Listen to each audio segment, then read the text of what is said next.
Hello dears, আজকে আমরা phrasal verb করব।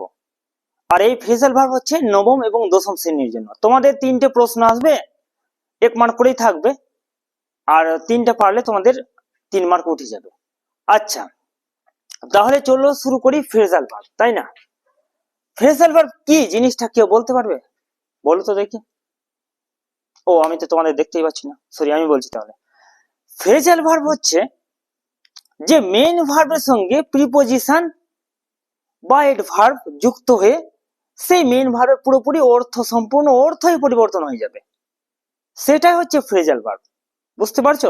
এখানে দেখো, যেমন এই যে এইগুলো ফ্রেজাল ভার্ব হচ্ছে turn down, give in, go through, set in, tell upon, look into, এগুলো হচ্ছে। এই কয়েকটা করলে হয়ে যাবে স্যার? না, 70টি ফ্রেজাল ভার্বের একটা ছক আমি তৈরি করেছি, 2টো পাতার আছে, 35টা করে। সেটা তোমরা করলেই তোমাদের কমন এসে যাবে, ওর বাইরে আর মানে করার প্রয়োজন নাই। চলো শুরু করি। আচ্ছা, কিরকম হচ্ছে আমি বললাম যে গো মানে কি বলো দেখি, গো মানে পারবে? গো মানে হচ্ছে যাওয়া, আর গো থ্রু মানে পড়া। বুঝতে পারছো? সেট ইন, সেট মানে সাধারণত আমরা সূর্য অস্ত যায় এই ক্ষেত্রে ব্যবহার করি সেট, ওর আরো অনেক মানে হয়, তবে সেট ইন মানে কি, মানে পুরো পাল্টে যাবে, কারণ এটা ফ্রেজাল ভার্ব আছে।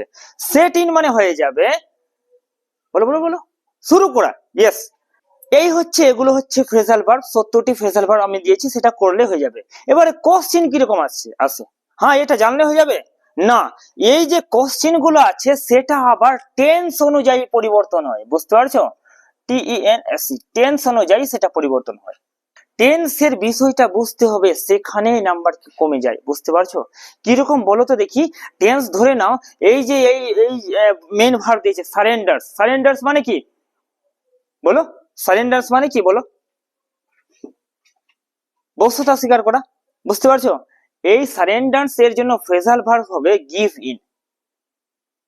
হয়েছে? যেহেতু গিভ ইন মানেও বস্তুতা স্বীকার করা, মানেটা জানতে হবে। এবার ব্যাপারটা হচ্ছে সারেন্ডার্স, এখানে এস আছে, তখন আমি যখন মেন ভার্বটা লিখবো সেখানে যেন এস থাকে। তুমি শুধু গিভ ইন লিখতে পারো না, এখানে গিভ ইন শুধু লিখতে পারো না, গিভস ইন লিখতে হবে। সেই অনুযায়ী টেন্স পরিবর্তন হয়ে যাবে। তাহলে কিরকম উত্তর হবে? আমাকে এই দা লিখে দিতে হবে, দা ব্রেভ নেভার। শুধু সারেন্ডার্সটা উঠিয়ে তার পরিবর্তে আমাদের কি হয়ে যাবে? আমাদের হয়ে যাবে গিভ ইন। বুঝতে পারছো?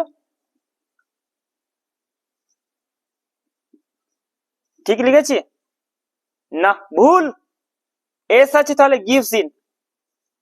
কনফিডেন্স অনেক সময় বলে দিই গিভ ইন হবে না, আর বাকি এগুলো বসে যাবে। বুঝতে পারছো? বাকি এগুলো কি হবে? বসে যাবে। ঠিক সেরকম, হিজ প্রপোজাল ওয়াজ রিজেক্টেড। হিজ প্রপোজাল ওয়াজ বসে দিলাম, রিজেক্টেড এর পরিবর্তে আমাকে ফ্রেজাল ভার্ব বসাতে হবে। কি বললাম? রিজেক্টেড মানে কি? প্রত্যাখ্যান করা, টার্ন ডাউন। এখানে ওয়াজ ওয়ের আছে, ওয়াজ ওয়ের পরে সবসময় কি হয় বলতো? ভি2 হয়, পাস্ট ফর্ম হয়। তাহলে আমাদেরকেও পাস্ট ফর্ম এটা ইউজ করতে হবে। টার্ন এর কি হবে? এখানে টার্ন ডাউন হবে, মানে ইডি লেগে যাবে, পাস্ট ফর্ম করার জন্য ইডি লেগে যাবে, টার্ন ডাউন।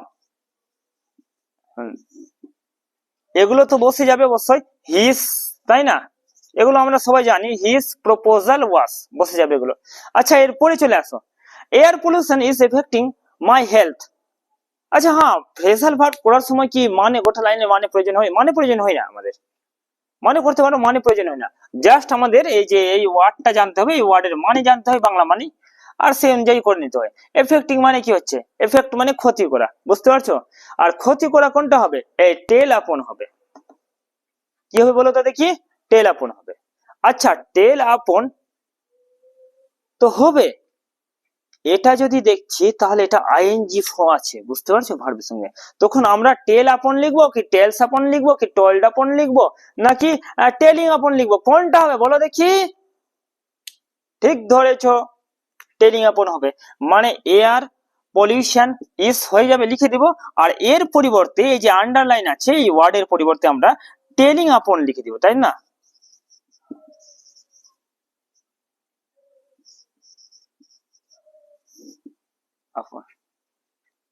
আর হ্যাঁ, মাই তো বসে যাবে, আর হেলথ বসে যাবে।